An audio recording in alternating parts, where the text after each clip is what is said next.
Айдана Серікқызы нотариус кеңсесіне ерекше көтеріңкі көңіл күймен шықты. Жаңа ғана ол мұрагерлікті қабылдау туралы құжатқа қол қойған еді.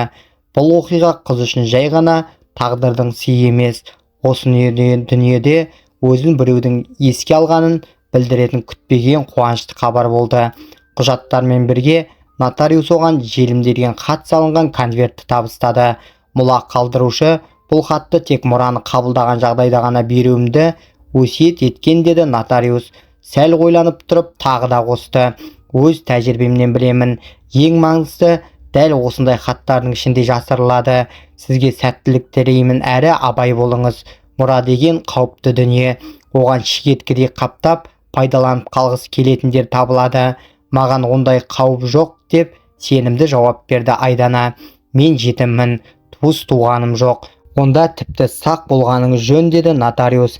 Теңіз жағасындағы жылжымайтын мүлік алаяқтар үшін оңай олжа, ал туыстарыңыз болмаса сізді қорғайтында ешкім болмайды.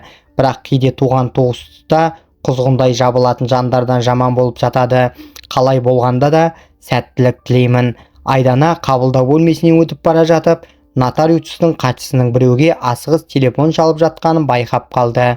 Иә, ол қазір шығып бара жатыр. Сақ бол деген сөз құлағына шалынды, бірақ қыз бұған мән бере қоймады.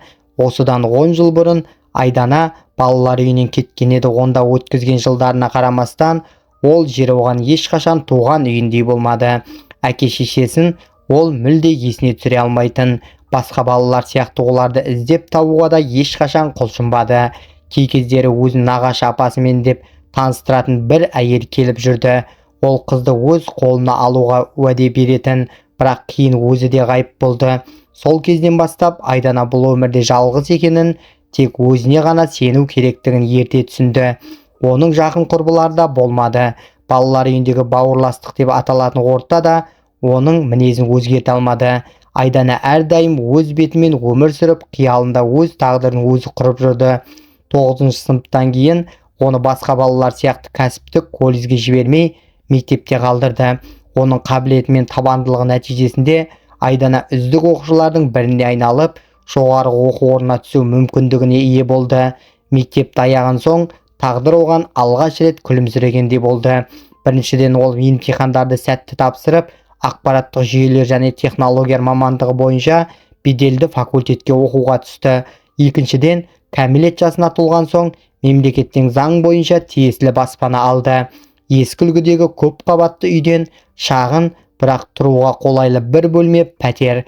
Уақыт өте келе Айдана жоғары оқу орнын тәмамдап, өндірістік кәсіпорындарда арналған бағдарламалық жасақтама әзірлейтін ірі компанияда табысты әрі болашағы зор менеджер атанды. Дәл сол кезеңде оның өмірінде алғаш жақын құрбысы пайда болды: Жансая Нұрланқызы. Екеуі сыр бөлісіп, кейде үнсіз отырып ақ бірін-бірі түсіне алатын. Айдана телефонын алып Жансаяға қоңырау шалды. Бүгін жұмыстан кейін міндетті түрде маған кел, тойлаймыз, деді ол қуана. Не тойлаймыз, сыйақы әлі берілген жоқ қой. Туған күніңе әлі 3 ай бар, жаңа жылда өтіп кетті ғой, деп таңданды Жансая. Келсең өзің білесің, деп жұмбақтап жауап берді Айдана. Ертең демалыс, пижамалық кеш жасаймыз, демаламыз. Телефонмен сөйлесіп келе жатқан Айдана байқамай қарсы келе жатқан жас жігітпен соқтығысып қалды. Оның қолындағы қағаз стақандағы кофе жігіттің ашық күртешесіне төгіліп кетті. Кешіріңізде, қыз абдырып дереу майлықтарын алып көмектесуге тырысты. Жігіт күлімсіреп: өзім кінәлімін, сізге қарап қалыппын, ал киімдегі дақ абыройдағы дақ емес, оңай кетеді, деді. Айтпақшы, менің атым Темірлан, ал сіз Айдана, деп қыз қысылып. Мүмкін бүгін кешке таныстығымызды жалғастырамыз. Тағдыр бізді осылай кездестірді ғой. Сіз белгіге сенесіз бе? Айдана жігітке қайта көз тастады. Ол расымен тартымды еді. Қара торы жүзі, айқын кескінді келбетті, баладай мөлдір сұр көздері сенім мен үмітке толы. Ернінде жеңіл жымиыс болып тұр. Неге болмасқа, деп қыз ойлады. Бірақ бүгін мүмкін емес, менде жоспар бар, мүмкін басқа кезде, деп жауап берді. Жақсы, деді Темірлан бірден келісіп. Онда ертең саябақта қысты шығару салу мерекесі болады. Бірге барып көңіл көтерейік. Екеуі телефон нөмірлерімен алмасып, орталық қақпаның алдында кездесуге келісті. Алайда 5 минут өтпей-ақ Айдана өз әрекетіне өкініп қалды. Қалайша бейтаныс адамға нөмірімді бере салдым деп ойлады. Ақылы сақ болу талап етсе, жүрегі жаңа, әдемі бір сезімді күткендей толқып тұрды. «Не болды саған?» деп Жансая табалдырықтан аттай сала сұрақты төтесінен қойды. «Соңғы аптада біртүрлі жұмбақ болып жүрсің, миллион ұтып алған адам сияқтысың». «Дәл таптың» деді Айдана күлімсіреп. «Бірақ одан да асырып ойла, мен мұра алдым». Жансая аң-таң болып тұрып қалды. «Сен нағыз партизан екенсің. Қашаннан бері білесің мұны?» «1 айдай болды» деп жауап берді Айдана.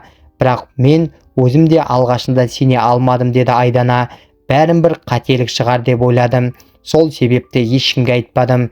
Кел, табалдырықта тұрмай ішке өт. Бүгін тойлаймыз». Жансая жайлы шағын ас үйге кірді. Үстел үсті ерекше әсем безендірілген еді. Күнде жей бермейтін дәмдер көз тартады. Уылдырық салынған тарталеткалар, түрлі экзотикалық жемістер, ет пен ірімшік тағамдары, тіпті бір тостаған толы кәмпит. «Мынау неткен керемет» деп таңдай қақты Жансая. «Сонымен не мұраға ие болдың?» «Теңіз жағасындағы үй, қап-қара көк толқыны тулаған Каспийдің жағасында» деді Айдана ерекше толқып. Жансая таңғалғанынан орындықта отыра кетті. «Шынымен бе? Өз көзіңмен барып көрдің бе?» «Жоқ, әзірге тек суреттерін ғана көрдім. Қазір көрсетемін». Екеуі дастархандағы дәмдерді ұмытып, телефондағы суреттерге үңілді. Әрине бұл байлардың зәулім сарайы емес, бірақ шағын ауласы бар, бағы бар әдемі коттедж еді. «Мұны саған кім қалдырды?» деп сұрады Жансая. «Әкем жағынан нағашы апам. Бала кезімде бірнеше рет балалар үйіне келген. Айтпақшы, ол маған хат қалдырып кетті. Бірақ әлі ашуға батылым жетпеді». «Неге? 27 жаста өзіңмен қайта танысу оңай емес қой. Ішінде мен үшін ауыр шындықтар болса ше, мүмкін ашпай-ақ бәрін сол күйі қалдырған дұрыс шығар». «Жоқ» деді Жансая нық дауыспен. «Әйтпесе өмір бойы өкінесің. Сен шындықты білуге тиіссің. Ең болмаса сені соңғы сәтінде еске алған адам үшін». Айдана конвертті ашып, ішінен қарапайым дәптер парағын алып шықты. «Сәлем, менің қымбатты жиенім. Сенің алдыңда да, әкеңнің алдында да үлкен кінәм бар. Балалар үйінен сені алып кетемін деп уәдемде тұрмадым. Бір адамды кездестіріп соған ғашық болдым. Ал ол балалар үйінен бала алмаймын деп шарт қойды. Сол кезде өз бақытымды туған ханымнан жоғары қойдым. Кейін өкіндім әрине, бірақ өткенді өзгерту мүмкін емес. Енді ата-анаң жайлы, марқұмдар туралы жаман айтуға болмайды, бірақ анаң жайлы жақсы сөз айту қиын. Әкең де мінсіз адам болған жоқ. Көп ақшаға қызып, ақыры түрмеде көз жұмды. Бірақ сені ұмытпады. Мен сені асырап алуға көндіргенде сол еді. Мен уәде бердім.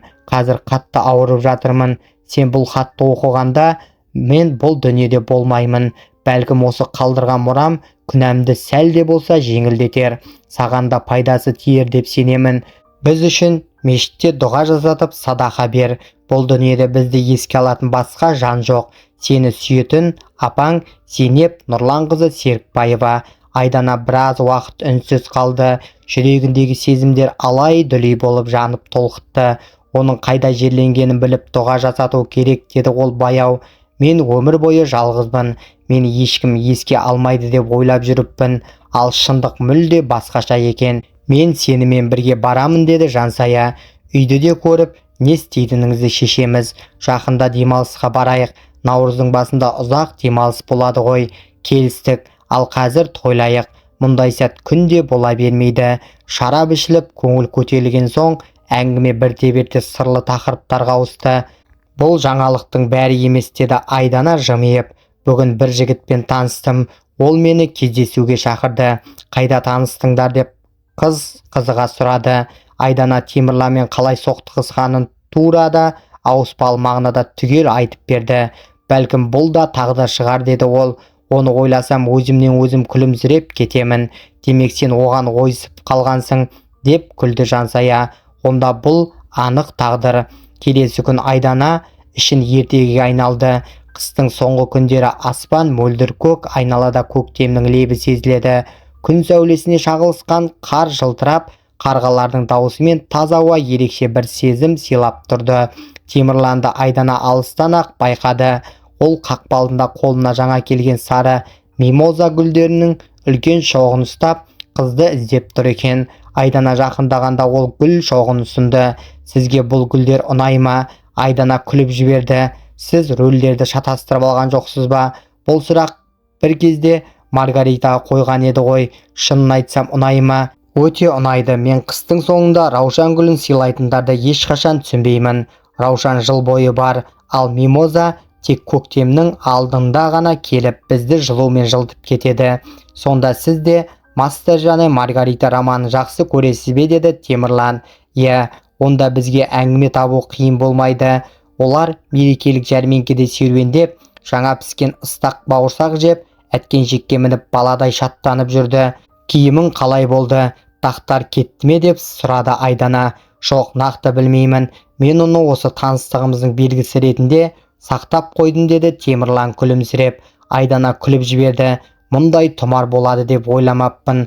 Олардың қарым-қатынасы тез өрбіді. Темірлан күн сайын дерлік Айдананы жұмыстан қарсы алып, бірге дәмханаға, киноға барып, немесе саябақтарда серуендейтін. «Сен бақытты көрінесің» деді бір күні Жансая. «Солай ма?» деп күлімсіреді Айдана. «Иә, қашан мені жігітіңмен таныстырасың? Қаласаң бүгін-ақ. Біз үйде қытайша кеш ұйымдастырмақпыз.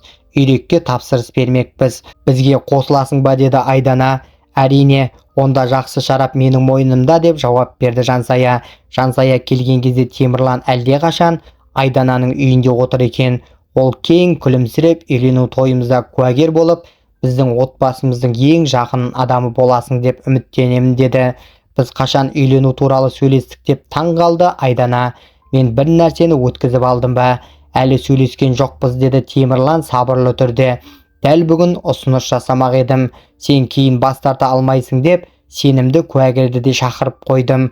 Ол қалтасынан сақина алып бір зерлеп отырып, «Айдана, мені өмір бойы бақытты етесің бе? Маған тұрмысқа шығасың ба?» деді. Айдана қысылып қалды. Ол Темірланды ренжіткісі келмеді. Бірақ бірнеше аптаның ішінде мұндай шешім қабылдау тым қауіпті еді. «Бұл әңгімені сәл кейінге қалдырсақ қайтеді? Мен әлі мұндай маңызды қадамға дайын емеспін». Темірлан ренжіген жоқ, бірақ жүзінен көңілсіздік байқалды. «Кешір, шамасы мен асығып кеттім» деді ол. Осы сәттегі ыңғайсыздық кестің жалпы көңіл күйін бұза алмады. Үшеуі шарап ішіп, Пекин тәсілімен дайындалған жұмсақ үйрек етінен дәм татып, жайлы кеш өткізді. Темірлан алдағы көктемгі мереке жоспар құра бастады. Қала сыртындағы демалыс орнына барып қайтсақ қалай? Жансаяға да қызық болсын деп досым Нұрсұлтанды шақырамын. Біз ол күндерге басқа жоспар құрып қойғанбыз деді Айдана.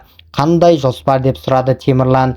«Бір теңіз жағасындағы шағын қалаға баруым керек». «Жұмыспен бе? Мереке кезінде кім жұмыс істейді?» «Жоқ, дәл жұмыс емес. Бір үйді көруім керек». «Теңізден үй алмақсың ба? Сенің миллионер екеніңді білмеппін» деп әзілдеді Темірлан. «Ештеңе сатып алмаймын. Жай ғана барып көруім керек» деді Айдана. Артық сұраққа жол бермеуге тырысып. «Онда мен де бірге барайын». «Ренжіме, бірақ болмайды. Біз бұл сапарды Жансая екеуміз сенен бұрын жоспарлағанбыз. Оның үстінде бізде ол жақта шаруамыз көп». «Жақсы» деді Темірлан бірден. «Бірақ мен сені қатты сағынамын». Кеш бойы Жансая құрбысының жігітін сырттай бақылап отырды. Темірлан Айданаға ерекше ықыласпен қарап, әр тілегін алдын ала сезіп, барынша мінсіз көрінуге тырысты. Бірақ бұл Жансаяға сәл жасанды көрінді. Теңіз қалаға небәрі 400 шақырым жерде болса да, жағалауда көктем әлдеқашан өз билігін жүргізіп тұрған еді. Жеке үйлердің алдыңғы бақшаларында түрлі түсті бәйшешектер құлпырып тұр. Сары парзиция гүлдері көктемгі күнмен жарыса жайнап, теңіз бетімен күн сәулесімен құбылып жатты.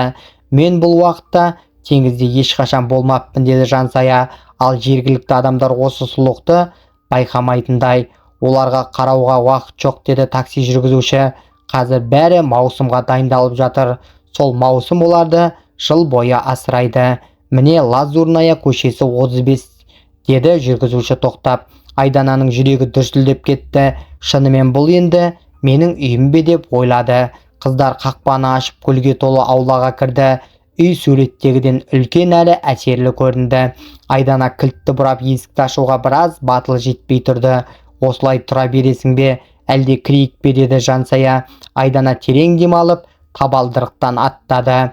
Үй екі бөлікке бөлінген екен. Бір жағында дәліз бойында орналасқан 4 бөлек бөлме, әрқайсысының өз жуыну бөлмесі бар. Екінші бөлігінде ас үй, кең қонақ бөлме және 2 жатын бөлме орналасқан. Неткен керемет деді Жансая таңданысын жасыра алмай. Апаң жазда бөлмелерді жалға беріп тұрған сияқты. Олар заттарын әлі толық жайғастырып үлгермегенде есік қағылды. Есіктің алдында жасы келген әйел тұр екен. Мен Зейнеп апаның көршісі Күләш апа. Сен Айданасың ғой, ол бәрін саған қалдыратын айтқан еді. Қаласаң үйді көрсетіп бәрін түсіндіріп берейін. Көршіден Айдана апасының соңғы 15 жыл осы үйде күйеуімен бірге тұрғанын білді. Күйеуі індет кезінде қайтыс болыпты, ал апасы өткен жазда қатерлі дерттен көз жұмған екен. Сені қатты көргісі келіп еді, кешірім сұрағысы келді, бірақ тағдыр жазбаппы деді Күләш апа. Маған сені орналастыруға көмектесуді тапсырған. Егер осында тұрғың келсе де, не үйді сатқың келсе де, асықпа деп кеңес берді. Ол бұл жер табысты орын. Кейбіреулер қонақ үйдің дабырынан қашып, осындай тыныш аула іздейді. Демек апам бөлмелерді жалға берген ғой деп нақтылады Айдана. Әрине біз мұнда солай күн көріп отырмыз. Апамның қайда жерленгенін білесің бе? Әрине өзім жерлеуіне қатыстым. Қаласаң бірге барып қабірін көрсетейін. Айдананың көзіне жас үйірілді.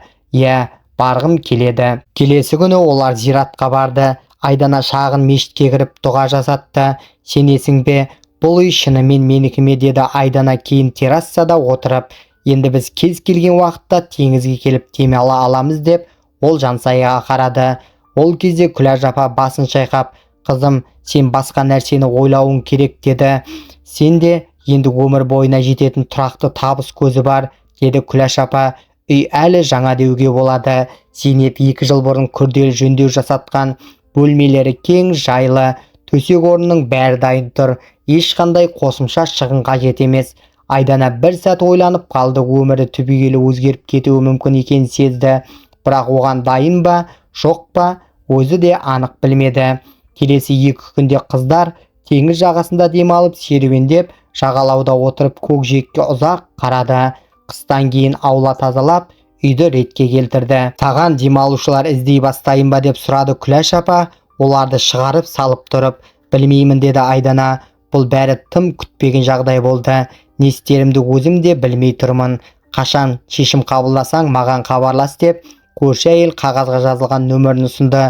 Ал әзірше үйіңе көз құлақ болып тұрамын. Темірлан қыздарды вокзалдан қарсы алды. Сені қатты сағындым деп сыбырлады ол Айдананы құшақтап. Жансая бұл көрініске қарап бәрі біртүрлі жасанды қойылым сияқты әсел қалдырғанын сезді. Мерекеден кейінгі алғашқы жұмыс күні кеңседе ерекше қарбалас басталды.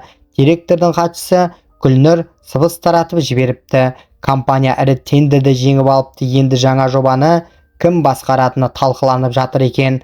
Ол жасырын түрде тек 5 үміткер бар екенін айтты. Солардың қатарында Жансая мен Айдана да бар. Түскі үзіліске қарай кеңседе толқу шегіне жетті. Барлығы жаңалықты тікелей басшылықтан естуді күтті. Ақыры селектор арқылы бас директор барлық қызметкерлерді үлкен мәжіліс залына жинайды деген хабар жетті. Серік нұрлы көтеріңкі көңіл күйде сөз бастады. Құрметті әріптестер, біз бұл сәтке ұзақ уақыт бойы ұмтылдық. Ақыры жеңіске жеттік. Тендер біздікі. Залда қуанышты қол шапалақтау естілді. Енді тапсырыс берушінің қала әкімдігінің сенімін ақтауымыз керек. Бұл компаниямыз үшін үлкен мүмкіндік. Басшылық 5 үміткерді іріктеп алды. 2 аптадан кейін әрқайсысы өз жұмыс жоспарын қорғайды. Ер адамдардан құралған 3 үміткер Жансая мен Айданаға менсінбей қарап тұрды. Қыздар көктем келіп қалды. Сендер көйлек таңдағандарың дұрыс шығар, ал мұндай жобалар бізге лайық деп келеке етті олардың бірі. Балапанды күзде санайды деп Жансая тайсалмай жауап берді. Кеңсе күту күйінде қалды. Бірақ Айдана бұл жаңалықты ерекше толқусыз қабылдады. Оның ойын мүлде басқа нәрсе мазалап жүреді. Темірлан барған сайын табанды болып, үйлену мәселесін жиі қозғай бастады. Бірақ Айдана жұмыстағы жағдайды айтқанда ол бірден қолдау көрсетті. Барлық үй шаруасын мен өз мойныма алайын, сен тек жобаңа көңіл бөл. Қандай керемет, менің болашақ жарым табысты маман болса. Олар неке тіркеу бөліміне өтініш беріп, үйлену күнін белгіледі. Айдана бұл жаңалықты Жансаяға айтқанда құрбысы ойланып қалды. Айдана, ренжіме, бірақ сен тым асығыс шешім қабылдап жатқан жоқсың ба? Сен ол туралы не білесің? Ол сені отбасымен таныстырды ма? Ол менен ештеңе жасырмайды, деді Айдана.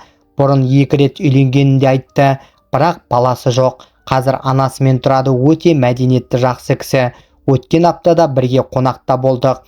30 жасында 2 рет үйленген бе деп таң қалды Жансая. Бұл сені ойландырмай ма? Жоқ, сен мені түсіне алмайсың Жансая. Сенің отбасың болды, жақындарың бар, ал мен өмір бойы жалғыз өстім. Темірлан мені түсінеді, қамқор болады. Ал қайда тұрасыңдар? Оның 2 бөлмелі пәтері бар, бірақ қазір жалға берілген. Әзірге менің үйімде тұрамыз. Тамызда жалдау мерзімі біткен соң соған көшеміз. Жарайды, бірақ сақ бол, деді Жансая күмәнмен. Маған оның бір қылығы ұнамай жүр. Уайымдама, бәрі жақсы болады. Құрбысының сөздері Айдананың көңіліне күдік ұялата алмады. Ол сүйіспеншілікке бөленіп, болашақ өмірін елестетіп жүрген еді. Темірлан үй шаруасының бәрін өз мойнына алып, кеш сайын тойдың ұйымдастырылуын әңгімелейтін. Олар бірге мәзір құрып, қонақтар тізімін жасады. Той шағын ғана болмақ. Айдана жағынан тек Жансая мен бірнеше әріптесі келді. Ал Темірлан жағынан қонақ көп. Жобаңды қорғауға дайынсың ба деп сұрады Темірлан шешуші күннің алдында. Сен міндетті түрде жеңесің, білесің бе, деді Айдана. Егер мені таңдамағаныңда қатты ренжімеймін. Қазір мен үшін ең маңыздысы сен жана біздің қарым-қатынасымыз. Оның үстінде теңіздегі үйдің де мәселесі бар. Айдана байқамады, бірақ осы сөздерді естігенде Темірланның жүзінде қанағаттанған жымиыс үйірілді. Оның жоспары қиындықсыз жүзеге асатын сияқты еді. Ақыры шешуші күн келді. Конференц-залда Жансая мен Айдана қатар отырып, бір-біріне сәттілік тіледі. Ал ер үміткерлер бөлек-бөлек тұрғанымен қыздарға жоғарыдан қарайтын көз қарасын жасырмады. Сол сәтте арт жақтан біреу сыбырлап сөйледі. «Ей, уайымдама жүрген, оларды тек есеп үшін ғана қосқан», деді әлгі жігіт. «Серік Нұрланұлы бөлімді бір қызға сеніп тапсырады деп ойламайсың ғой. Негізгі тартыс өз арамызда болады. Сондықтан дайындала бер. Естідің бе?» деп сыбырлады Жансая. Әлі нәтиже шықпай жатып ақ бөлісіп жатыр. Біз міндетті түрде жеңуіміз керек. Қайсымыз жеңсек те бәрібір. Ең бастысы осы еркектің менмендікті тоқтату. Айдана басын изеді. Жақсы болғаны. Темірлан ондай емес. Ол мені толық қолдайды, тіпті тойдан барлық шаруасын өз мойнына алды. Жансая үндемей жымиып қойды. Қазір сөз таластыратын уақыт емес еді. Бір сәттен кейін Серік Нұрланұлы сарапшылар құрамын таныстырып, қорғау бастады. Айдана 3-ші болып шықты. Ол ойын нақты, қысқа әрі мазмұнды жеткізіп, жаңа бөлімнің жұмысын қалай ұйымдастыратынын анық көрсетті. Сұрақтарға да толық жауап берді. Орнына отырған кезде ғана жүрегі дүрсілдеп толқығанын сезді. «Жарайсың Айдана, комиссия мүшелерінің жүзін көрсең ғой, сенің әр сөзіңді қалт жібермей тыңдады. Мен қазірден жеңілгенімді мойындаймын, бірақ кейін командаңа аларсың деп үміттенемін», деді Жансая. «Әлі нәтиже жарияланған жоқ, асықпа», деді Айдана жымиып. Үзіліс жарияланды. Ер адамдар темекі шегуге шығып кетті. Қыздар болса көңілдерін сергіту үшін той жайын әңгімелей бастады. «Қашан көйлек таңдауға барамыз? 2 апта ғана қалды», деді Жансая. «Сенбі күні қыздар кешін жасайық, дүкен аралап, сосын бір жерге отырып сөйлесерміз. Соңғы кезде дұрыс әңгімелесе алмай жүрміз», деді Айдана. Темірлан қарсы болмай ма? Жоқ, әрине, ол ескі көзқарастағы еркектерден емес. Көп ұзамай зал қайта толып, комиссия орындарына жайғасты. Серік Нұрланұлы салтанатты түрде сөз бастады. «Барлық үміткерлерге шығармашылық еңбектері үшін алғыс айтамын. Сәл кідіріп, жаңа бөлімнің басшысы болып Айдана Серікқызы тағайындалады», деді. Жансая қуаныштан құрбысын құшақтап құттықтады. Басқа әріптестер де келіп жылы лебіздерін білдірді. Күн соңына дейін Айдана құжат рәсімдеумен, жаңа кабинетке орналасумен өз қармағына өткісі келетін қызметкерлермен сөйлесумен айналысты. Тіпті Темірланға хабарласуды да ұмытып кетті. Кешке кеңсе алдында гүл ұстап тұрған Темірланды көріп таңғалды. «Кешір, жұмыспен жүріп хабарласа алмадым. Ал сен менің жеңгенімді қайдан білдің? Мен әрқашан ең ақылды әрі ең сұлу қызға үйленетінімді білгенмін», деді ол. Тойға дейінгі соңғы апта Айдана үшін күнде қарбалас өтті. Жаңа қызмет толық берілуді талап етті. Ол кешке дейін жұмыста қалып жүрді. «Уайымдама, біз бір командамыз», дейтін Темірлан. Бәрі бақылауда оның үстіне. Соня апайдың ұйымдастырушылық қабілеті керемет. Той күні ерекше әдемі өтті. Көктем қалаға толық келіп, айналаны нәзік жасыл реңкке бөлеген еді. Кеше жауған жаңбырдан қалған шалшықтарға күн сәулесі шағылысып тұрды. «Толқып тұрсың ба?» деп сұрады Жансая, қалыңдықтың фатасын түзеп жатып. «Иә», деді Айдана баяу. «Бәлкім сен дұрыс айтқан шығарсың, бәрі жақсы сияқты. Бірақ ішімде бір түсініксіз мазасыздық бар. Бір нәрсені ескермей кеткендеймін. Бұл үйренер алдындағы қалыпты сезім», деп жұбатты Жансая. «Қалай болғанда да мен сенің жаныңдамын». Күн оқиғаларға толы өтті. Неке қию рәсімі, сақина алмасу, фотосессия, шағын той. Айдана қонақтардың көбін алғаш көріп тұрғандықтан есімдерінде дұрыс есте сақтай алмады. Барлығы күлімдеп, жас жұбайларға бақыт тіледі. Темірланның анасы Раушан апай сәл шеткелі жүрді. Ол тойды толықтай оның әпкесі София апай басқарды. Ол қонақтарды орналастырып, даяшыларға нұсқау беріп, бәрін қадағалап жүрді. София апайдың жүзі Айданаға таныс сияқты көрінді. Бірақ қанша тырысса да қайдан көргенін есіне түсіре алмады. Той соңында Раушан апай жас жұбайларға жақындап, екеуін кезектеп құшақтап, «Енді сендер бір бүтінсіңдер, барлығын ортақ қуанышта, қиындықта да», деді. Сөзін аяқтамай тоқтады. «Бақытты болыңдар». Айдана енесін құшақтады, бірақ жүрегінде жылылық сезілмеді. Ол әйелдің жүзіне қарады. Онда қуаныш емес, біртүрлі жасырын алаң бар еді. «Бәлкім ұлы үшін уайымдап тұрған шығар», деп ойлады Айдана. «Мен Темірланға жақсы жар боламын», деді ол жай ғана. Раушан жүзіндегі өзгеріс шамалы ғана болды. Тек ернінің ұшына әлсіз жымиыс үйірілді. «Көре жатармыз», деді ол байыппен. Кеште аяқталуға жақындады. Би билеуден шаршаған Жансая салқын дәлізге шығып, фикустың артындағы диванға жайғасты. Бір сәттен кейін ол Раушан Қайрат қызы мен София апайды көрді. Әйелдер оны байқамай жақын жерге келіп отырды. «Барлығы жоспар бойынша жүріп жатыр», деді София апай көңілді дауыспен. «Біздің бала қыздарды өзіне оңай ғашық қыла алады. Бұл неке бұрынғылардан да сәтті болады деп үміттенемін. Ал менің көңілім алаң», деді Раушан Қайрат қызы баяу. «Айдана басқа қыздарға ұқсамайды. Ол соншалықты аңғал емес. Қойшы, мүмкін бұл жолы шынымен бәрі дұрыс болар. Темірланның да өз отбасы болғаны жақсы емес пе? Мұндай сөз айтуың үшін сен артық ішіп қойған сияқтысың», деді София апай салқын ғана. «Жарайды, ертең сөйлесеміз. Қазір қонақтарға барайық». Әйелдер орнынан тұрып банкет залына қарай беттелді. Ал Жансая дәлізде отырып қалды. Ол әңгіменің нақты мәнін түсінбеді, бірақ бір нәрсені анық сезді. Бұл әйелдер Айданаға қарсы бірдеңе ойластырып жүр. Сол кеште ол бұл әңгімені Айданаға айтпады. Мерекені бұзғысы келмеді. Мүмкін өзі қателескен шығар, бірақ естіген сөздерді ұмыта алмады. Тойдан кейін Темірлан саяхат туралы әңгіме қозғады, бірақ Айдана онша қуана қоймады. «Жаным, дәл қазір ыңғайлы уақыт емес шығар. Мен жаңа қызметімді енді ғана бастадым. Барлығын тастап кете алмаймын. Оның үстіне өзің де осы қызметтен бас тартпауымды айтқансың.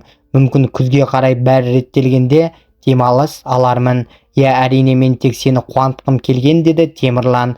Ол теңіздегі үй туралы сөз қозғаудың сәтін іздеп жүрді, бірақ Айдана оны ұмытып кеткендей тек жұмыспен өмір сүріп жүрді. Бір күні бәрін өзгерткен қоңырау түсті. Айдана бейтаныс нөмірді көріп, алдымен көтермеймін деп ойлады, бірақ соңында жауап берді. «Айдана, бұл Күләш апай ғой, көршің» деген дауыс естілді. «Қашан хабарласар екен деп күтіп жүрмін. Үйің туралы не ойладың?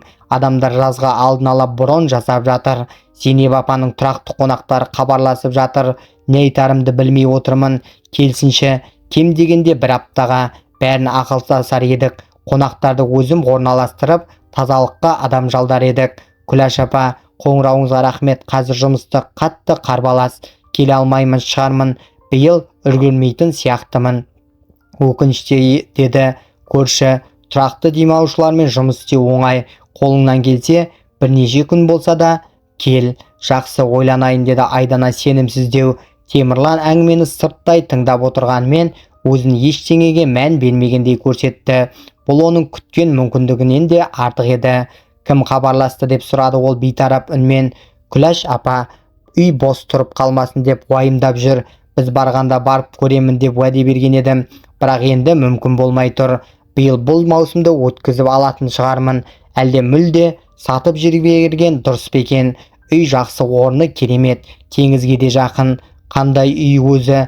Сен мұра туралы айтқансың, бірақ толық түсіндірмедің, деді Темірлан. Ол шын мәнінде бәрін жақсы білетін. Үйдің құнын да, орналасуын да, тіпті суреттерін де зерттеп қойған.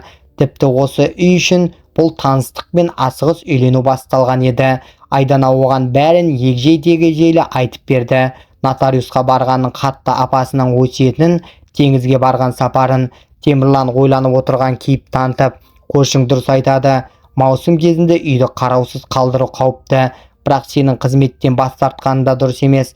Алдыңда үлкен мүмкіндіктер тұр. Сәл кідіріп, мүмкін мен өзім барып осы шаруаны реттеп келейін. Сенім хат берсең, мен жалға беру мәселесін шешіп, қызметкерлер жалдаймын, ауласын реттеймін. Әрине сенен алыстау қиын, бірақ мәселені шешу керек қой. Шынымен менің орныма бәрін істей аласың ба деп қуанды Айдана. Керемет болар еді. Темірлан іштей қатты қуанды. Бәрі өзі ойлағандай оңай жүзеге асып жатты. Мен әзірге жай ұсыныс айтып тұрмын. Өзімнің де жұмысым бар ғой. Ертең бастығыммен сөйлесіп көрейін. Егер келсе, құжаттарды рәсімдей бастаймыз. Түнде Айдана қатты шөлден оянып кетті. Әдетте төсек жанында су болатын, бірақ бүгін ұмытып кеткен екен. Ол Темірланның жанында жоқ екенін байқап, есік саңылауынан түскен жарықты көрді. Ас үйге шыққанда күйеуінің біреумен телефон арқылы сөйлесіп тұрғанын көрді. Айдананы байқап қалғанда ол бірден тұтқаны қоя салды. Бұл уақытта кім хабарласты деп сұрады Айдана. Анам хабарласты. Үйіндегі құлпы бұзылып қалыпты. Таңертең барып көмектесіп келуімді сұрады. Әйтпесе сыртқа шыға алмай қалады екен, деді Темірлан. Сөзін дәлелдегенде ол телефонды экранмен жоғары қаратып қойды. Соңғы қоңырау шынымен Раушан апайдан екенін көріп тұрды.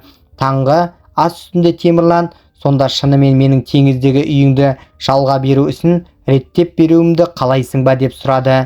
Әрине, тек бұл сенің жұмысыңа кедергі болмаса болды, деді Айдана. Онда мен таңертең анама соғып, сосын жұмысқа барып демалыс сұраймын. Бәлкім Айдананың тағдырына оны жамандықтан қорғайтын бір құдірет бар еді. Темірлан шын мәнінде анасына емес, тәтесімен кездесуге бара жатқан, бірақ жолда оның оң жақ бүйірі шаншып ауыра бастады. Соңғы 3 күннен бері мазалаған ауырсынуға мән бермей жүрген еді. Баспалдақпен көтерілгенде ауырсыну күшейіп, маңдайынан суық тер шықты. Құдай-ай, саған не болды деп шошып кетті Раушан. Ұлының өңі қуғыл тартқанын көріп, бүйірім шаншып тұр, деді Темірлан әрең сөйлеп. Ауырсынудан еденге отыра кетті. Сенде ылғи бірде анау, бірде мынау, деді София апай ашулана. Ауырсынуды басатын дәріш, бәрі өтеді. Қазір уақытты өткізуге болмайды. Мұндай сәт әрдайым бола бермейді. Темірлан оның айтқанын істеп дәрін ішіп диванға жатты, бірақ жеңілдік болмады. Анасы оның маңдайын ұстап көрді. Соня, бұл жай нәрсе емес, денесі қызып тұр. Жедел жәрдем шақыру керек. Оны балада еркелетпей қойсаңшы, еркек емес пе өзі, деді София апай. Бірақ жарайды, шақыра бер, көрсін дәрігерлер. Ал бұл кезде Айдана кеңседе Жансаямен бірге әкімдікпен жасалатын келісімшарт құжаттарын дайындап отырған. Кенет оның телефоны дірілдеді. Экранда Раушан Қайратқызы. Айдана таңырқап қоңырауды қабылдады. Айдана, деді қобалжыған дауыс. Темірлан ауруханада, операцияға дайындап жатыр. Не болды деп шошып кетті Айдана. Дәрігерлер аппендицит жарылып, ішке ірің тарай бастағанын айтты. Қай ауруханада, мен қазір жетемін. Айдана сөмкесін жинай бастады. Жансая оны сабырға шақырды. Уайымдама, бәрі жақсы болады. Қазір аппендицитпен ешкім өлмейді. 1 аптада жазылып кетеді. Айдана көлік жүргізуге батпады, қолы қалтырап тұрды. Такси шақырып кеңсе алдында ары-бері жүріп өтті. Аурухананың хирургия бөлімінде ол Раушан апайды көрді. Әйел уайымдап иығындағы халатты мыжып тұр екен. Операцияға алып кетті. Кем дегенде 2 сағат күту керек деді ол. Айдана жанына отырып, ол қайда бармақ еді деп сұрады енесі. Нотариусқа барамын деген, қазір оның бәрі маңызды емес деді әйел ауыр күрсініп. Уақыт тоқтап қалғандай болды. Айдана бәрін баяу жүріп жатқандай көрінді. Бір кезде лифттен каталка мен Темірланды алып шықты. Айдана жүгіріп бармақ болғанда медбике тоқтатты. Ол біраз уақыт жансақтау бөлімінде болады, кіруге болмайды. Сол сәтте дәрігер келіп, қорықпаңыздар, жансақтау бұл қалыпты жағдай, перитониттен кейін міндетті түрде процедура, таңертең жалпы бөлімге ауыстырамыз деді. Демек операция сәтті өтті ме деді Айдана. Иә, дер кезінде үлгердік, бірақ тағы бірнеше сағат кешіксеңіздер, жағдай өте ауыр болар еді. Әсіресе ауырсынуды басатын дәрі көп ішіп жүргені қауіпті болған. Келесі күндер Айдана аурухана мен жұмыс арасында жүгіріп жүрді. Таңғы 5-те тұрып сорпа әзірлейді. Оны Темірланға апарады, содан кейін кеңсеге жүгіреді. Кешке қайта ауруханаға келеді. Ал түнде жұмыс құжаттарын дайындайды. Жансая оның жүгін жеңілдету үшін көп шаруаны өз мойнына алды. 4-ші күнге келгенде Айдана өзін автопилотта жүргендей сезінді. Ұйқысыздық пен шаршау санасын тұмшалап тастаған еді. Бір күні таңертең ол әдетінше палата есігін қағып кірді. Бірақ ортаға дейін жеткенде қателескенін түсінді. Төсекте күйеуі емес, жасы келген әйел жатыр. Ал екінші төсекте жасөспірім қыз ұйықтап жатыр екен. Айдана шығып кетпек болғанда әлсіз дауыс естілді. Қызым, су әперіп жібересің бе? Басым айналып тұр. Айдана оны медбике екен деп ойлаған түсінді, бірақ бәрібір көмектесті. Кешір деді әжей, сені медбике деп қалыппын, ештеңе етпеді, мен қателесіп кіріп кеттім. Күйеуім осы бөлмеде жатыр. Сонда сен неге мұнша ерте келдің? Әлі дәрігерлер де келген жоқ қой деді әйел. Сол сәтте Айдана оның жалғыздығын сезіп қалды. Әжей жай ғана сөйлесетін адам іздеп отырған еді.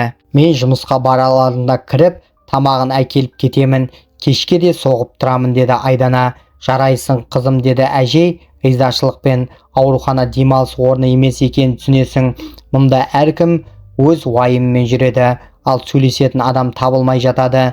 Менің атым Райса Сейітқызы, сенің атың кім? Айдана өзін таныстырып жылы сөз айтып, кешірім сұрап шығып кетті. Бірақ таңертеңгі сол қысқа әңгіме күні бойы оның ойынан кетпеді. Әдетте ол өзін аса мейірімді жанмын деп есептемейтін, бірақ бұл әжей көңілінен шықпай қойды. Кешке Темірланға йогурт пен шырын алып жатып, жаңа танысына да аздап сыйлық алуды ұйғарды. Бәлкім оған ешкім келмейтін шығар, кішкене болса да көңілін көтерейін деп ойлады. Содан кейін әр келген сайын Райсаны апайдың жағдайын сұрап, аз уақытын болса да кіріп шығатын болды. Темірланның жағдайы тез жақсарды. Ол бүйірін ұстап, дәлізбен жүре бастады. Көбіне Айдананың есік алдында қарсы алатын. Сені ыңғайсыз жағдайға қалдырдым ғой, үйдің шаруасын реттеймін деп едім, өзім ауруханаға түсіп қалдым деп өкінетін ол. Үй ешқайда кетпейді, теңізде орнында, ең бастысы толық жазылып шығуың деп жауап беретін Айдана. Сол кезде жанында отырған Раушан күтпеген ұсыныс айтты. Мүмкін ауруханаға нотариус шақырып, құжаттарды осында рәсімдейік. Айдана таңғалды. Оның қажеті не? Темірлан бәрібір жалғыз бара алмайды. Мен бірге барамын, теңізді де көріп қайтамын деді енесі. Жоқ, бұл дұрыс емес. Оған әлі ұзақ жол жүру қиын болады. Енесінің бұл табандылығы Айдананы бір сәтке алаңдатты, бірақ ол оны ұлын ойлағаны ғой деп өзін жұбатты. Бірнеше күннен кейін Айдана әдеттегідей таңертең ерте ауруханаға келді. Палата есігінің алдында орындықта отырған Райса апайды көріп таңғалды. Асықпа деді әжей сыбырлап, менің палатама кірейік, айтар маңызды әңгімем бар. Айдана іштей қандай маңызды әңгіме болуы мүмкін деп ойлап кетпек болды бұл. Бірақ әжей оның қолынан ұстап жібермей өз бөлмесіне ертіп әкелді. Отырғызған соң, мен есінен адасқан деп ойлама қызым, айтарым шындық. Мен бұл өмірде көпті көрдім, адамдарды жақсы танимын деді. Айдана үнсіз тыңдап қалды. Сенің күйеуің өзің көрсеткендей адам емес. Ол сені сүймейді де, сен оған жан тәніңмен жүгіріп жүрсің, ал ол сәл оңалған соң-ақ жас медбикелерге көз салып жүр. Айдана сескеніп қалды. Бірақ бұл басты емес, деді әжей. Мұндай ұсақ нәрсеге бола мен сенің отбасыңа араласпас едім. Мен әлдеқашан байқадым, анасы келеді, екеуі бір бұрышқа барып сыбырласады. Құлағыма тек үй, теңіз, сенімхат, миллиондар деген сөздер жетеді. Бұл сенің үйің жайлы емес пе? Айдана иығын көтерді. Мүмкін Темірлан құжат рәсімдеуге бармақ еді, бірақ ауруханаға түсіп қалды. Ал мен жұмыста боса алмай жүрмін. Тоқта, ең маңыздысын айтпадың, деді әжей. Кеше ғана бір әйел келді. Дауысы зілді, бұйрық беріп сөйлейді. Ол сыбырлап емес, ашық айтып отырды. Күйеуіңе, әйеліңе сенімхатқа қол қойдыр, қалғанын өзім реттеймін, деді. Сосын үйді тез арада сатуды жоспарлап жатыр екен. Бірақ сен ештеңе білмеуің керек. Айдананың жүрегі зу ете қалды. Тағы бірдеңе айтты. Бір жылға дейін сен үй өзіңдікі деп ойлап жүре бересің, деді. Кейін құжаттарды көрсетіп сенімен ажырасуға болады екен. Әжей сәл кідіріп, күйеуің оны Соня апай деп атады, ал әлгі әйел кетерінде 40 миллион ойыншық емес, қалайда оны нотариусқа апарып қол қойдыр, деді. Айдана үнсіз қалды. Қызым, тезірек құтыл одан, деді әжей аянышпен. Айдана бұл сөздерге сенбей қоя алмады. Айтылған мәліметтердің көбі рас еді, бірақ ол бірден әрекет етуге асықпады. Күйеуінің палатасына кіргенде ештеңе болмағандай көрінді. Менде жақсылық жаңалық бар, деді Темірлан. Дәрігерлер 2 күннен кейін шығарады екен. Бандажбен жүріп-ақ сапарға шығуға болады, дейді. Анам дұрыс айтқан сияқты. Нотариусқа барып сенімхат рәсімдейік. Сол сәтте бәрі орнына келеді. Жансаяның күдігі де, әжейдің сөзі де бірінен бірі байланысып шықты. Жақсы, өздерін ең ақылды санайды екен. Енді ойын менің ережеммен жүреді деп ойлады Айдана. Жарайды, деп ол сабырмен. Шыққан соң бірден рәсімдейік. Сол сәтте Айдана кенет есіне түсірді. София апайды ол қайдан көргенін. Иә, дәл сол әйел. Нотариус кеңсесінен шыққанда біреуге телефонмен, иә, ол қазір шығып бара жатыр, дайын бол, деген хатшы. Не болды деп сұрады Жансая Айдана кабинетке кіргенде. Айдана күйеуінің түнгі әңгімесі туралы да, Райса Сейітқазының күдіктері туралы да, София апай жайлы да, Темірланның сенімхатты мүмкіндігінше тез алуға тырысып жүргені туралы да шатасып, үзік-үзік айтып берді.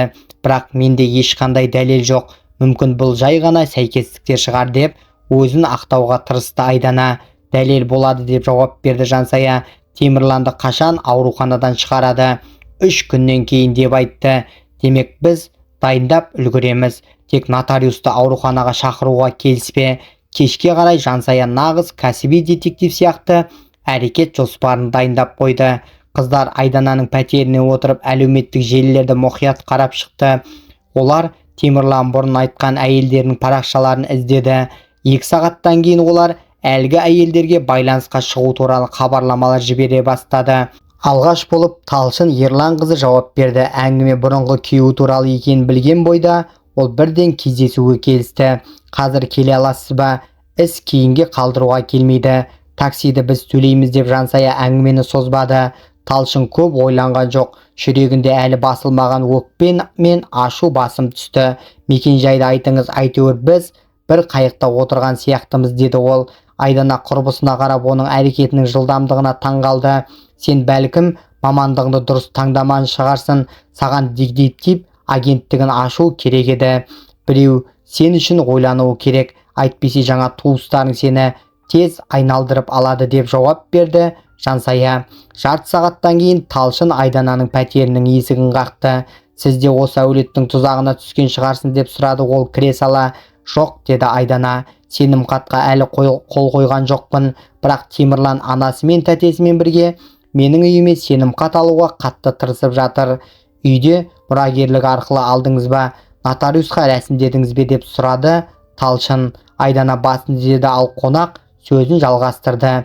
Бәлкім біз де бір сценариймен тұрмысқа шыққан шығармыз. Көшеде кездейсоқ танысу, кездесулердегі романтика, асығыс үйлену, сосын пәтерді жөндеу немесе сату, және сізді барлық шаруадан босататын керемет ұсыныс. бірақ ол үшін сенімхатқа қол қою керек. Дәл солай, тек аздаған айырмашылықтар бар деп растады Айдана. Ал неге ажырастыңыздар? Сіз әлі түсінбедіңіз бе? Темірлан қыздарға емес, олардың мүлкіне үйленеді. Жөндеу шынымен жасалды. 1 жылдан астам уақыт ол өзін сүйікті күйеу ретінде көрсетті. Мен өзім тұрып жатқан пәтердің әлдеқашан сатылып кеткенін, кейін басқа адамға рәсімделгенін тіпті білмедім. Айдана үнсіз тыңдап отырды. Бір күні Темірлан ажырасайық деді. Мен әрине жыладым, бірақ келістім. Ал ажырасқаннан кейін 2 ай өткен соң есігімді бір беделді ер адам қағып, жалдау мерзімі аяқталғанын айтып, пәтерден шығуымды талап етті. Мен бұл қателік шығар деп түсіндіруге тырыстым, бірақ ол құжаттарды көрсетті. Қорқып кеп учаскелік полиция қызметкерін шақырдым.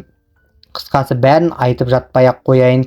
Мен әлі күнге дейін сол түндерді түсімде көріп, суық терге малынып оянамын. Әлгі адам жанжал шығарған жоқ, ол тыныш қана полицияны күтті. Учаскелік оның құжаттарын тексеріп менікін сұрады. Мен сенімді түрде папканы әкеліп, ішіне қарамастан оған ұсындым. Барлығы дұрыс, сізде жалдау шартының көшірмесі ғана бар. Оның мерзімі өтіп кеткен. Пәтер иесі сізді заңды түрде шығуыңызды талап етіп отыр, деді ол. Маған Темірланмен ажырасу өмірімдегі ең жаман нәрсе сияқты көрінген еді. Бірақ нағыз тозақ содан кейін басталды. Сот барлық мәмілені заңды деп таныды. Мен шешімді қайта қаратуға тырыстым, бірақ нәтиже болмады. Ал Темірланның бірінші әйелімен кездеспедің бе деп сұрады Жансая. Кездестім. Біз бірге алаяқты дәлелдеу үшін сотқа талап арыз берейік деп ұсыныс жасағанмын, бірақ ол бас тартты. Өкінішке қарай, ажырасқаннан кейін ол 1 жылға жуық ауыр күйзелістен емделуге мәжбүр болды. Сол жағдайды қайта бастан кешіруге оның күші жетпеді. Айтпақшы, оның байланыс нөмірлері менде сақталған.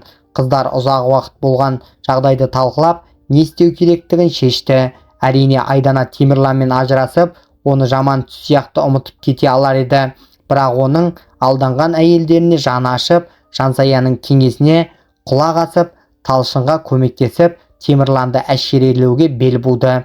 Талшын жаңа ашылған мән-жайларды көрсетіп, алаяқтық туралы арыз жазғаннан кейін Темірланның тұлғасына құқық қорғау органдары назар аудара бастады. Барлық қатысушыларды қылмыс үстінде ұстау жоспары таңғаларлықтай қарапайым еді. Бұл жоспарды басты рөл Айданаға жүктелді. Ол бұрынғысынша күніне 2 рет ауруханаға келіп, үйден әкелген тамағын беріп, күйеуін дәлізде серуендеген кезде қолдап, болашақ сапарларын бірге талқылайтын. Мүмкін құжаттарды рәсімдеу үшін мен ол жаққа бірнеше апта қалып қалармын.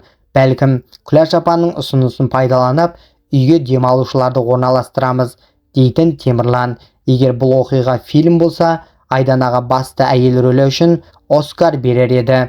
Бірақ бұл өмір еді. Ол бар күшін салып, сабыр сақтап, ештеңе білмегендей кейіп танытуға мәжбүр болды. Әрине, Темірлан деп келісетін ол, сенің қолдауың мен үшін өте маңызды. Анаң да көмектесіп жатыр. Тіпті менімен бірге баруға да келісіп қойды. Айтпақшы, мен жұма күні нотариусқа жазылдым. Ауруханадан шыққан соң бірден барамыз. Қай нотариусқа деп абыржып сұрады Темірлан. Әрине, сол жеке сенімгер кеңсесіне. Ол жер біздің өмірімізде ерекше орын алып қойды ғой. София апай басқа тәжірибелі нотариусты ұсынды. Темірлан бір сәт жеңіл тыныс алды. Ол теңіз жағасындағы үйді қалай дамытатынын, оны қонақ үйге айналдыратын, кейін бәрі жақсы болса, қалалық пәтерлерін сатып теңіз жағынан жылжымайтын мүлік алуға болатынын әңгімелеп кетті. Іштей ол, қандай жолым болды. Жетім қызға үйленіп, еш қиындықсыз осындай байлыққа қол жеткіздім. Тәтемнің көзі қырағы екен деп ойлады. Ол теңіз жағасындағы үй әлдеқашан өзінікі болды деп сенімді еді. Тергеуші Айданаға нақты нұсқау бергенмен, жұма күні таңертең ол қатты қобалжыды. Ауруханада оны Раушан апай күтіп тұр екен. Мен де сендермен нотариусқа барайын деп шештім. Мүмкін бір нәрсе керек болып қалар. София бәрін қарап қойғанымен, деді ол. Айдана жымиып, иә, ол дұрыс, нотариусты таңдауға көмектесті. Тойда мен оны бірден танымаппын. Қандай қызық сәйкестік. Мұраны да оңай алдым. Сол күні Темірланмен де таныстым. Енді міне тағы көмектесіп жүр, деді. Раушан Қайрат қызы келіннің сөзінен бір күдік сезгендей болды. Бірақ оның сабырлы жүзін көріп тынышталды. Иә, өмірде небір сәйкестіктер болады. Нотариус кеңсесінде Темірлан мен Раушан үлкен үмітпен кірді. Олар дәліздің соңында үнсіз отырған екі қызды байқамады. Міне келдіңдер ме деп қуана қарсы алды София апай. Уақытты алдын ала жазып қойғаның өте дұрыс болған. Айдана, қарашы, бүгін клиент көп. Мен бұл жерде жай ғана қызметкермін, бірақ бәрін өз адамдарым үшін тексеріп қойдым. Еш уайымдамай құжаттарға қол қоя бер. Күйеуің нағыз алтын адам. Өзі ауырып жүрсе де сенің қамыңды ойлап отыр. Операциядан кейін бірден шаруаны реттеуге дайын. Енең де туған анаңдай. Айдана үнсіз бас изеді. Оның алдында нағыз екі жүзділіктің көрінісі тұрған еді. Сол сәтте нотариустың кабинетінен бір адам шығып София мен Темірлан мен Айдананы ішке кіргізді. Нотариус рәсімге сай әрекет етті. Құжаттарды тексеріп, содан кейін ғана жымиып, барлығы дұрыс, негізі тексерудің де қажеті жоқ. София сіздер туралы ескерткен еді. Ол папканы ашып сенімхаттарды ұсынды. Айдана бірінші параққа оқымай қол қойды. Екінші парақты қолына алып сәл кідірді. Қоя беріңіз, бұл дәл сондай көшірме, деді нотариус абыржып. Дәл сол сәтте кабинетке екі ер адам кірді. Олардың сырт келбеті қай органнан екенін бірден аңғартты. Нотариус орнынан атып тұрып қайтадан сөнген шардай отырып қалды. Куәларды шақырыңыз, деді олардың бірі сыпайы түрде Софияға. София бәрін түсінді. Спектакль аяқталған еді. Ол Айданаға өшпенділікпен қарап, білгенімде өзім-ақ құртар едім деп сыбырлады. Тәркіленген құжаттар Айдананың екі түрлі сенімхатқа қол қою тиіс болғанын дәлелдеді. Бірі жалға беру мен салық мәселесіне, екіншісі мүлік толық иелену, сату, сыйға тарту құқығына. Темірлан алғашында ештеңе түсінбегендей кейіп танытты. Кейін өліп бара жатқан аққу сияқты ойнады. Ал кабинетте Талшын мен тағы бір әйелді көргенде бәрінің әшкереленгенін түсінді. Ол жалынышты дауыспен: хаттамаға енгізіңіздер. Мен қысыммен әрекет еттім. Операциядан кейін берілген дәрілердің әсерінде болдым, деді. Раушан Қайратқызы болса: мен тек науқас ұлымды ертіп келдім. Құжаттар туралы ештеңе білмеймін, деп ақталды. Сатқындар, деп ысқырды София ашумен. Оқиғадан кейін Темірлан да кірген ұйымдастық алаяқтық топқа қылмыстық іс қозғалды. Ал Талшын мен басқа да жәбірленушілерге ең болмаса бір бөлігін қайтаруға үміт пайда болды. Темірлан сотқа дейін қолхатпен босатылды. Ал Айданамен кездесудің жолын іздей бастады. Темірлан Айданаға ұзақ хабарламалар жазып жүрді. Оның мәні біреу еді: ол бастапқыда туыстарының алаяқтық әрекеттеріне қатысуға келіскенін, бірақ кейін Айдананы шын жүрегімен жақсы көріп қалғанын, осы қылмысты тоқтатуға бел буғанын жазатын, бірақ жауап ала алмады. Бір күні тамыздың кешінде Жансая мен Айдана коттедждің верандасында отырды. Ақыры олар бірге демалуға шыға алған еді. Сенесің бе, қанша нәрсе болып кетті. Бар болғаны жарты жыл, ал тұтас бір өмір өткендей, деді Айдана. Бұған өкінбейсің бе, деп сұрады Жансая. Айдананың жұмыстан шығып теңіз жағасына көшу туралы шешімін естігенде. Ал сенің бөлімің, мансабың ше? Бөлімді сенімді қолға қалдырдым, деді ол мағыналы түрде құрбысына қарап. Ал мансап, қалай болғанда да оны уақытша тоқтатуыма тура келеді. Айдана ішін ақырын сипап, арманға берілгенде жымиып қойды. Көзінен анаға тән ерекше мейірім байқалды. Бұл мен ойлаған нәрсе ме, деп сұрады Жансая. Айдана басын изеді. Бұл Темірланның баласы ма, деп нақтылады ол. Жоқ, бұл менің балам, деді Айдана. Ал Темірлан бұл туралы білуі міндетті емес. Қалай болғанда да оның алдағы 5 жылға басқа жоспарлары бар. Жансая құрбысына тек келесі жазда ғана келе алды. Ол аулаға кіргенде әрең таныды. Бәрі өзгеріп кеткен еді. Әр нәрседен ер адамның шебер қолы мен иелерінің талғамы сезіліп тұрды. Кішкентай аулада су бұрқақпен ішінде алтын балықтар жүзген бассейн, балалар алаңы, альпілік төбе орналасқан. Ал көрші жерде үлкен құрылыс жүріп жатты. 3-ші қабатқа дейін көтерілген қабырғалар нағыз сарайдың сұлбасын аңғартатын. Айдана тоқтаған таксиді көріп құрбысына қарай асықты. Екеуі құшақтасты. Ал сенің батырың қайда, деп сұрады Жансая. Сержан ба? Ол әкесімен бірге еркектердің шаруасымен жүр, деді Айдана. Жансая аң-таң болып қалды. Темірланды түрмеге жаппады ма? сен оны қайта қабылдадың ба деп көңілі түсіп. Темірлан, деді Айдана жай ғана. Жоқ, ол өткеннің көлеңкесі. Қазір ол мені түсімде де мазаламайды. Сержанның өз әкесі бар. Осы кезде үйдің кіреберісінде күнге күйген ер адам шықты, қолында күліп тұрған кішкентай бала. Міне, ақыры аты аңызға айналған Жансаямен танысамын, деді ол. Жұбайым, сіз туралы көп айтатын сонша, біз бұрыннан бірге тұрғандай сезінемін. Енді Айдана маған берген уәдесін орындауы керек. Жансая не айтарын білмей қалды. Олар Айданамен күн сайын сөйлесетін, бірақ ол бұл туралы бір ауыз сөз айтпаған еді. Сонда сен тұрмысқа шыққанды жасырып жүрдің бе деп сұрады ол. Тойға да шақырмадың. Жоқ, деді Айдана күлімсіреп. Мұндай маңызды шешімді сенсіз қабылдай алмаймын. Тек кешке қарай ер адам ұйықтап қалған сержанды үйге алып кіргеннен кейін Айдана құрбысына өміріндегі өзгерістерді айтып берді.